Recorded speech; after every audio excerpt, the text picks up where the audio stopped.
Hey everyone, Brian from the Guitar Factory. Today I'm going to show you a really simple method to change strings on your electric or acoustic guitar. What you're going to need is three things: pack strings, a string winder, and needle nose pliers. What gauge string should you buy? It's really up to your preference. With electric guitar, usually 9 gauge or 10 gauge strings are used the most commonly. 9 gauge strings are a little thinner, they bend a little bit easier on the fingers. They also have 10 gauge, the next step up, a little thicker, you could feel them a little bit more, you could still bend them great. If you do any drop D tuning or alternate tunings, it does hold them a little bit better. So I use 10 gauge, and the company I like the most is D'Addario. I've been using these NYXLs for a really long time. They have a great lifespan to them. Same for acoustic strings. Again, they have gauge preferences that feel better for you.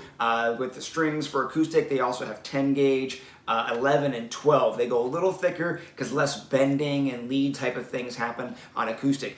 Me personally, I like using 10 gauge on my acoustic. So I use D'Addario 10 gauge as well for my acoustic. This way I can still kind of play some lead stuff on there.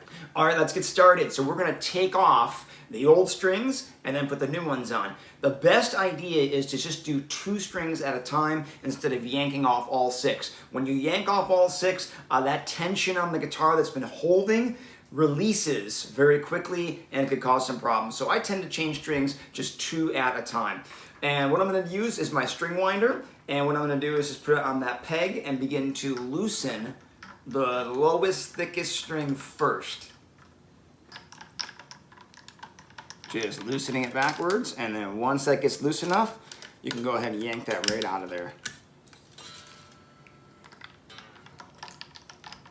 Same thing, 2 at a time. Now to save yourself a big headache, because these are all squiggly here and all curled up, they're really hard to pull back through the holes in the back. So what I do is I clip them with the wire cutters here inside the needle nose pliers. This way my strings are straight and they come out of the back really easy, as opposed to trying to yank these curly cues through there like that. Now at D'Addario, they do have them color coded, so you'll see the balls here at the end of the strings are all color coded.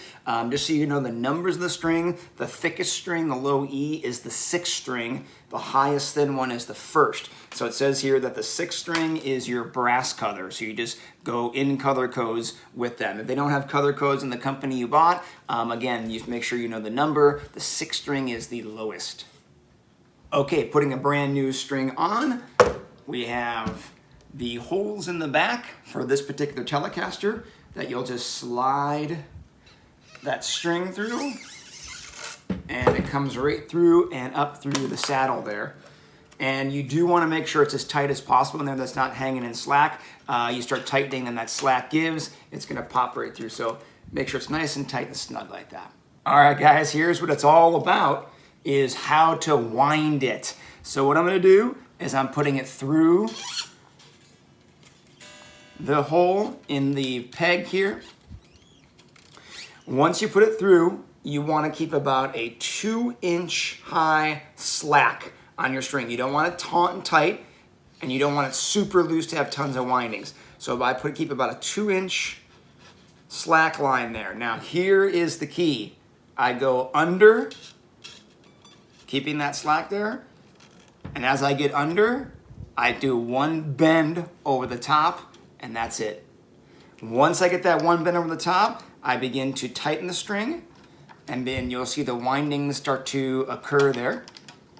And again, when you want to get it tighter, I am doing the windings away from me. And now that's it. Now this excess string right here is really easy to poke you right in the eye. So I go over with my wire cutters and keep that nice and clean and take it off. String 1 done.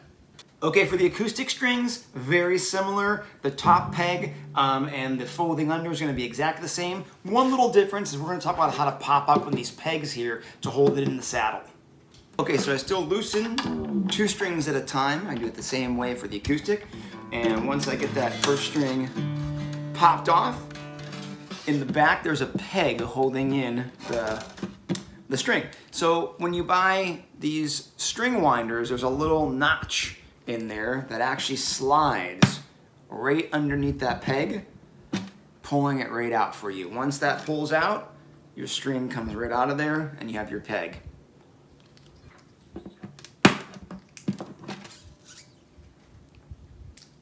Okay, now putting the new string in, the peg has a groove in it, and that groove is where the string will sit. And you can see I'll put the ball of the string at the bottom of that groove there. So that's what we're gonna be putting in back into the saddle here. So again, the ball's here. I keep the groove along the string and I just push it in. Now, a lot of times you see this, it's not even holding it down. Okay, it still feels like it's gonna pop out. So push it in real tight and I crease it a little bit over this saddle here. And now it's got a little crease in it and it's pushed in nice and tight to hold it down. Now, as I'm doing the winding, I do like to sometimes hold that pin while I'm tightening the string on the other end here, just to make sure it doesn't come out. And again, I kind of push it and crease it over the top of that. And now it's in, good to go with that. And each one's the same way. All right, you've got all your new strings on, but there's one more step left to go: stretch the strings out. When you put brand new strings on an acoustic or an electric, they won't stay in tune very well. They'll get out of tune very quickly without this step. So what you're gonna do is tune each string to what it needs to be. So this is an E, and then what I do is actually literally take it and stretch it back and forth like this. Now that's gonna obviously knock it right out of tune. So I'm gonna now bring it back to tune on the E and stretch it again. And now it's gotten a little closer. Bringing it back to E, stretch it again. And I'm gonna do this process until after I stretch it, it's staying the same pitch. A little more adjustment, and one more stretch. And now it's staying. So I do each string like that to really stretch them in. Might need to be done for a couple days in a row until they really settle in there, and then they'll stay nice and in tune with that new set of strings you got on. Hey everyone, if you're finding my videos helpful, please go ahead and click like. Also subscribe to the channel and turn on the alerts so you'll get notified when a new video drops. If you're looking for a full guitar learning course, check out the guitarfactoryoc.com. We have created a 4-level guitar course for you that takes you through necessary fundamentals you need to be a great guitar player and a ton of great songs that you know to be able to apply those skills. Check out the guitarfactoryoc.com.